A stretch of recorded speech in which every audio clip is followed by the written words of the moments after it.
Ernest Miracle Sabuaji, the Executive Secretary of the Interministerial Coordinating Committee on Decentralization. Good morning, Dennis. Good morning, bro. Welcome. Thank you. Okay. Martin Kpebu fits that definition of what is called a floating voter. It says it decides who you are a floating voter. Yeah, every 8 years. You swing. Yeah, I wish we would do every 4. Because duopoly, NDC, NPP, they are getting solely headed. It's as if they know that, oh, come what may in 8 years they will return. I wish we would do 4-4. And so, it's good Alan has come. A message for the third party. Though I don't support Alan. No. You don't support him? I don't. I'm waiting. You being a floating voter, he doesn't appeal to you. No. Why? He's too much of NPP. He would come and repeat the same things because the thing is that for all these years, why was he quiet? He was with Akufo-Addo.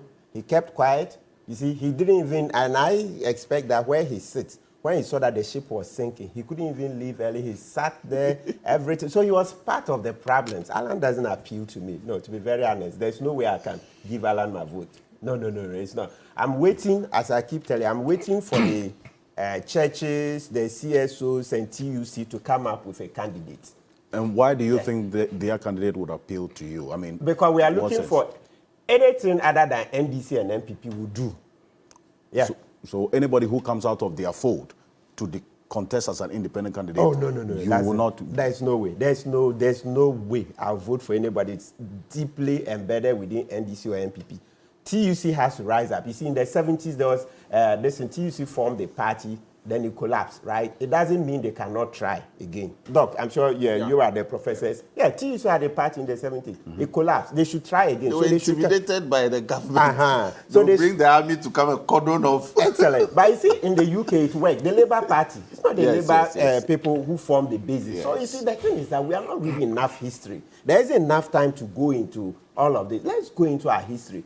If TUC tried in the 70s and it didn't work, does that mean that they should forever stop? You try again. In life, when you fall, do you continue lying down? Don't you get up? So TUC has to go back into their books, see how the failure happened in the 70s, join forces with the churches and the CSOs, and let's get our own candidate to rival John Mahama and then Bawumia. Because these two, no.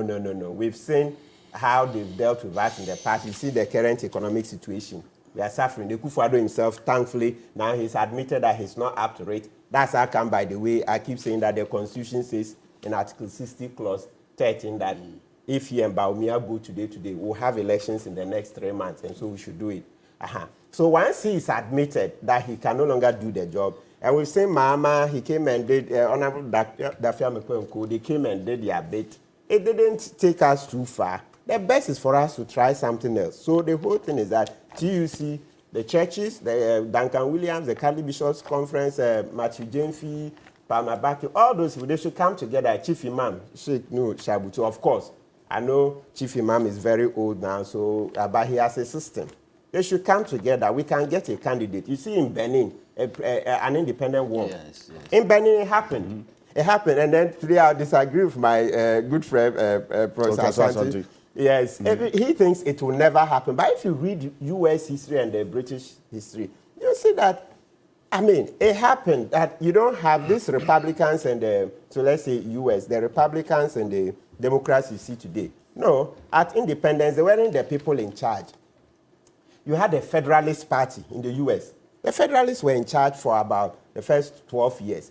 Technically, some people will tell you that George Washington, the first president, wasn't technically a Federalist. He didn't, wield a party card, etc. But he belonged to them, right? Then eventually the Federalists were seen as too elitist, and then they would not adapt to the changes, and they faded out, right? Then the Democrats you see today, they weren't just Democrats, they were Republican. The name had Republican in it, but today you see it's changed, and then you just call them the Democrat. Okay, so we had the Jeffersonian Republican Party, right? So the system is that when you watch today, these Democrats and the Republicans we found weren't the ones there at the beginning.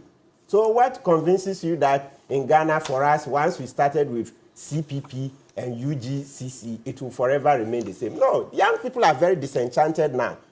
I mean, most young people don't have jobs. People have left universities, some close to a decade now. can't find a job, and think they will forever be enslaved to some notions of NDC NPP. Look, the reason we shouldn't forever think that Ghanaians will always be glued to NDC NPP is that, you see, look at that figure. When COVID came, it's pushed about 850,000 more people into poverty, right?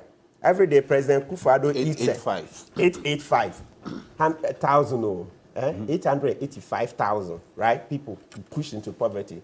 Every day, President Kufuor eats and drinks. He doesn't talk about them. Oforiatta and Co. They've made all the money. Miracles is here. They are driving all the big cars. Okay. If you accuse me falsely, I'll see you. Yes. I'm seated by you here. Those who are not here, you can talk about. I'll talk about you. That's judicial intimidation. It's my playground. Indeed. When he's mentioned the name, he comes up and he just mentions everybody. So the point is that, you see, where people, 885,000 people have been pushed into poverty as a result of COVID, and the president is eating and drinking every day, gas, gasoline, V8, etc. You think these people will forever be glued to NDC NPP? No, they also want to survive. There are millions of youth on Twitter that now called X, Facebook, and no, Ghana is gradually changing. Look, and if you want to see the change, look at Chief Justice Tokonu. Chief Justice, okay? When was the last time you heard Chief Justice saying that the judiciary wants independence? Look, they say financial. Yes, financial. The finance is Sika Emoja. And let me even add, before she talked about financial independence for the judiciary, she talked about even the discipline of the judges. At her vetting, she said, look, Article 146, that gives the president a huge role in the discipline of judges. It's not good for our democracy. She wants the president taking up. Gradually, you wait. Justice Tokonu, she'll come with another one. The point I'm making is that, so you see, for her. Yeah, and that's good. So you see that in the past, you'd have said, oh, because Akufo-Addo appointed her, she would not say anything for the development of Ghana. That's a Chief Justice talking. When was the last time you saw this? And not just one, no. At her vetting, she said no. The president shouldn't have anything to do with the discipline of judges, Article 146, etc. So the point I'm making is that the analysis that will forever be doing NDC MPP, no, I don't subscribe but to you it. see, if you made reference to what is said and expressed on social media as one of the indications for the evolution of our political parties as a people or as a country. But then there's that argument of that disconnect between what you see on social media and what people are actually willing to carry out in reality. You know, for instance, if you organize a demonstration, the number of people who declare support for you on social media compared to the people who turned up on that day, it was just a far cry from the reality that you were expecting because of this groundswell of support across social media platforms.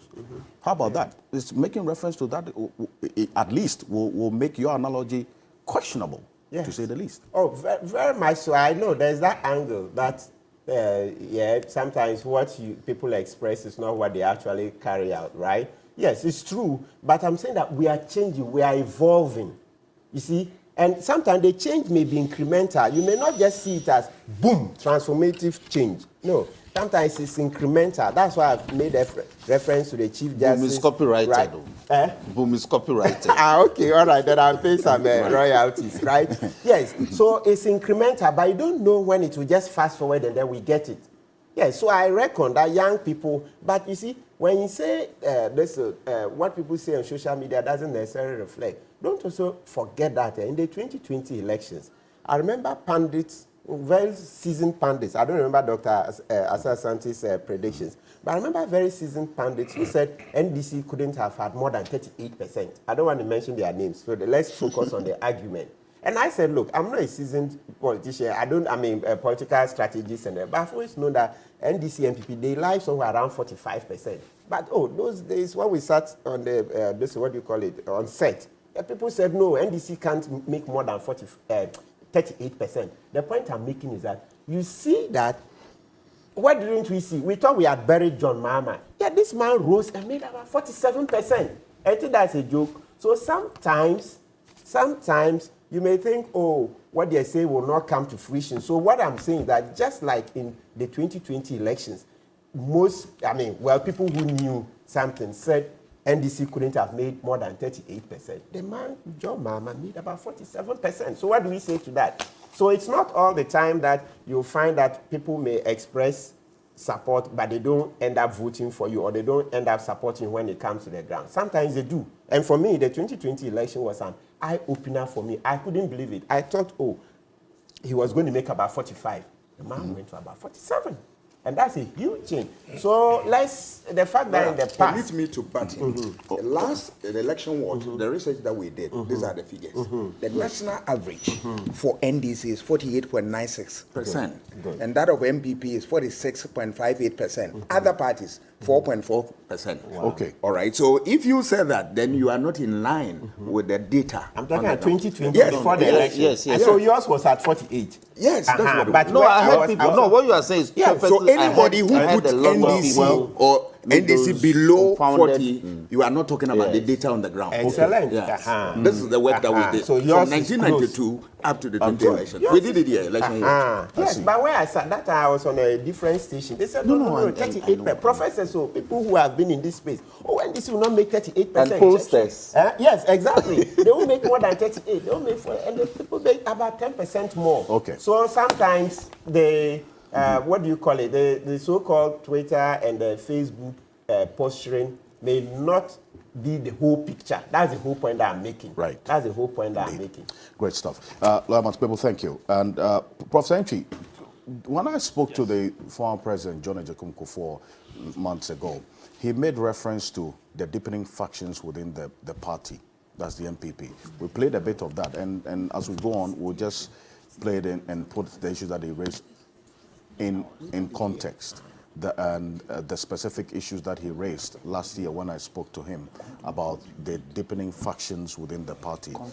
Would you say that the NPP's failure to deal decisively with these factions is what has resulted in this decision, eventually, of Alan Kyerematen breaking away from the party that he helped form?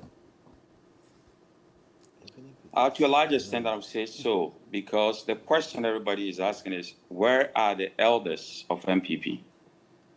And Kufuor could have been one of the biggest elders of the party, but for the fact that when he was about to leave, he bequeathed the establishment favorite to Alan Kyerematen against the Kufuor-Addo's team. And because of that, Nana Addo, the current president team, do not want to give President Kufuor, ex-President Kufuor, that respect. I say president because in America, if you've been a president before, we still refer to you as a president. So the elders in the party have failed to bring unity and peace in the party. So as it seems now, everybody is doing what they want in the party. But let me juxtapose this with what Reagan said when he left the Democratic Party to the Republican Party, citing his vision, his temperament, and then no scandal on him. He said that I did not leave the Democratic Party, the party rather left me. So Alan did not leave the NPP party, the party left him based on the things that he cited. So the leadership of the NPP should have settled this, because Alan raised a lot of issues that this is not the NPP that he knew that they formed. And I know one NPP, one of the founders who passed away a couple of years ago, who told me personally that this party did not show gratitude to the elders who founded the party. He said he donated 14 pickups to Professor Dubois. And when he was on his sickbed that I saw him dying, the party gave him only 500 Ghana cedis and a box of kiso. So is that how we treat people who are served in the party? So the question we should be asking ourselves is, was Alan treated well? I think no, because he gave a lot of money to fix the party's voter register, which he complained that it's not the one that he saw. He talked about intimidation. He talked about lack of trust in the party from the top hierarchy. But you can see, and the violence that we also saw, that that's not the NPP that he knew. But we can also see that Alan is now free to speak his mind. Why he was quiet all along, I don't know. But history will tell you that Alan was the Ghana ambassador to US during Kufuor time, 2001 to 2003. And then Kufuor brought him home to be the Minister of Trade and Industry. At that time, we had the starch production. We had the distance learning, or at the Ministry of Trade and Industry. And you can see that the idea... Oh, unfortunately. We would reconnect with Professor Entry in a bit on developing that very, very important point about Alan Kyerematen and his influence and impact. But Professor Entry, so you were just enumerating a number of things that Alan Kyerematen, unfortunately, we would reconnect with Professor Entry. But hello? Can you hello? hear me? Yes. Dennis, you see, can you hear? Yeah, okay, I can hear you. Let me just conclude with Professor. Yes, yes, I can hear you. I lost you briefly, but if you listen to yes, for you, the internet system, and when people, I'm using my phone because I left my laptop. So that's okay. Sum everything up so that your other panelists can continue with that. Alan is free now speaking because he's got the freedom to speak. If you look at his logo of the butterfly, it's a movement. And he's saying that a movement for change. And the motto is that Ghana will arise again. Now, anybody who politically or strategically wants to use a movement is trying to tell the whole populace that we don't need political parties, but we need a leader. So that is the point I want to put across, that the way things are in Ghana, we don't need political parties, but we need a leader. And that is why he's bringing a movement. As to whether the movement will thrive from now till December next year for the elections, only time will tell. But if you look at the chunk of the voters for NPP, we have about 60% and over of the NPP voters being from the Akan regions. So we're talking about Ashanti region, Eastern region, Western region, Brunei region, Central region. The Akan-based regions are majority of the voters for the NPP. For NDC, we have multiplicity of tribes that vote for NDC. So will Alan be able to cut through the Akan-dominated, regions and get a chunk of the NPP vote? Again, time will tell. But we can see that Alan was branded in the first place inappropriately. With all that he's done for almost 12 years in one Ministry of Trade and Industry, Alan shouldn't have been branded as Cash, that he's Alan Cash, because he has done enough for the party to be known for those things he's done, not just the cash aspect. So Alan Cash was a wrong tagging or branding for him. Then we also saw posters of him being said that Adruno, so it is his turn now. That was also an entitled raising of him. That was also wrong. But all said and done, I think that does he have the capacity? If you look at everybody we mentioned, Guzitando, Obeda Samoa, Nana, Rollins' wife, and Reku Brobe, none of them passed the 2% threshold. And that tells you that at the moment, if we even bring Kwame Nkrumah back to stand as an independent candidate, that's going to be difficult for him to win. Why do I say that? Because I went round to all the grounds, to the limited voter registration that we are conducting. I talked to people. Alfred, it seems that some of the people who are registering might not, on a cursory look, might not even be up to the 18. Some were saying that they registered in 2018 as, 2020 as 18-year-olds. And now they have come back again that they are 20. They are 18 years. So it means that the time that they said they were 18, they were not. And I've seen that the two political parties, NDC and NPP, they have agents who are challenging the age of some of these individuals who are registering at the offices of the Electoral Commission. What is happening on the grounds is that each political party is busing people to come to the Electoral Commission office to register. They are giving them food, they are giving them water, and then they will bus them back. The individual candidates are not able to do that. And research has shown that if an individual is registered by a political party, they bus them there, they give them food, they give them water, and they are all listing the individuals. That is the first time voters, they know they will vote for them. So NDC have a list of those they think are their people, in quote, that they will vote for them. And NPP also have the list of their people. We don't have a list of independent candidates now, but if you look at the Ghana Statistical Service, we have almost about 2.3 million first-time voters that we anticipate to join the voter list. If that is the case, that can also be a block to change the dynamics or the narration of our voting. So independent voters, the incoming first-time voters, which is being targeted by the two political parties, makes it difficult for independent candidates to thrive as of now. So we have to look at, if we're looking at the third force, then somebody must start, as Alan has started.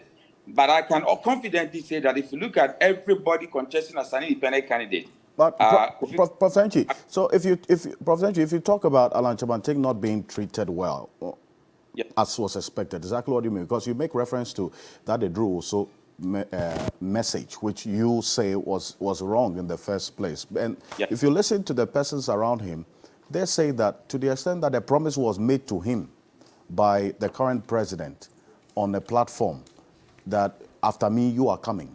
And so it was just right for them to have made that reference while they were campaigning. And then also the fact that it has to follow a certain chain.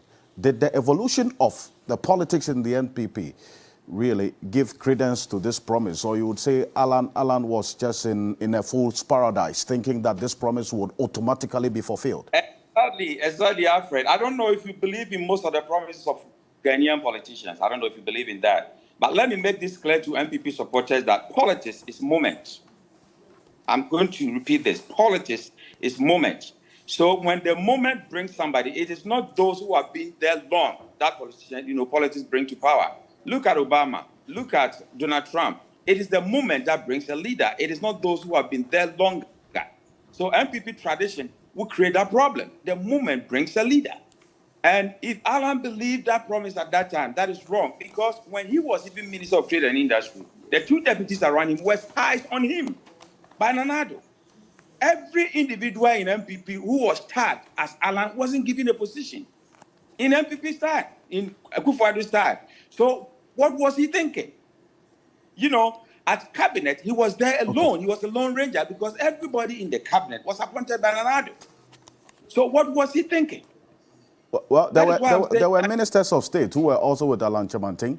The Deputy Finance Minister, Abnosi Asari, the Railways Minister, John Peter Mewu, and a number of MPs, 20 of them. What I'm saying is that when it comes to the core decision-making, was any of Alan's taking? Talk about the NAPCO money, the money that was supposed to be used for 1D, 1F. And then they took a chunk of it for NAPCO. That was against Alan's principle. He said it. But nobody took it. So when Alan had been a gentleman in a party, but the kind of political dispensation we have, if you rely on promises, if you rely on being gentle, the system will scam you. Why? Because we have mafias in our political system who, even delegates who come to you, will lie to you, but then they will go and then vote against anybody. I'm thinking about solution because our delegates are the most difficult customers we have now.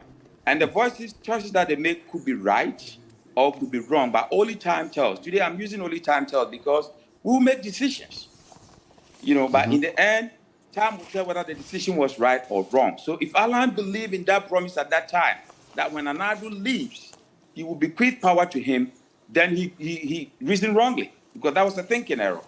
Okay. As Nana knew that Alan was Kufuor's favorite and the established favorite at that time, he was also building an empire in NPP, thinking about an establishment, somebody who will continue his legacy, in quote, what he's bequeathing to Ghanaians.